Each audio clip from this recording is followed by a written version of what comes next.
Vi er vant til at tænke, at menneskets historie er en jævn, opadgående vej. Officiel historievidenskab lærer, at menneskeheden udvikler sig lineært, at alle processer bevæger sig i en jævn, opadgående retning, fra mindre til mere, fra værre til bedre. Som denne grafen over verdens befolkning. Etter hvert som tiden går, bliver det flere og flere mennesker. Imidlertid er billedet af fortiden, som historikere maler, et bedrag. I virkeligheden lever menneskeheden i cykluser, eller i bølger.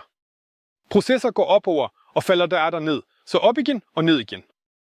Vi ved med sikkerhed, at det er en cyklus af fald og påfølgende genoprettelse af vores civilisation. Beviser er registreret i historiske tekster og bevaret i kulturen til forskellige folkeslag. Bevisene findes på museer. Bevisene findes i byene. Senere vil vi vurdere dem mere detaljeret. Historikere har bevist flyttet datoene for oldtidens imperiers opgang og fald til forskellige perioder. Historikere siger, at oldtidens imperiers opgang og fald er lokale cykluser, ikke i slægt med hverandre på nogen måde. Historien lyver, slik at vi ikke kan gætte, at processen var global og fandt sted over hele planeten samtidig.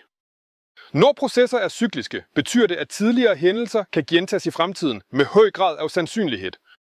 I dag lever vi i en tid med teknologisk velstand. Det ser ud til, at menneskeheden har skabt et påliteligt livsstøttesystem.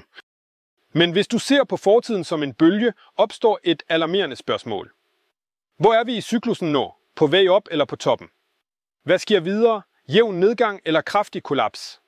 Vi ønsker at forstå, hvad som skete i den sidste cyklusen. Hvorfor har befolkningen sunket så mye? Hvorfor gik teknologien tabt? Hvad var årsagen til civilisationens ødelæggelse? Vi må genoprette den virkelige fortiden og samle billedet af virkeligheden, som historikere har knust. Dette er ikke tom nysgerrighed. Dette er nødvendigt for videre overlevelse.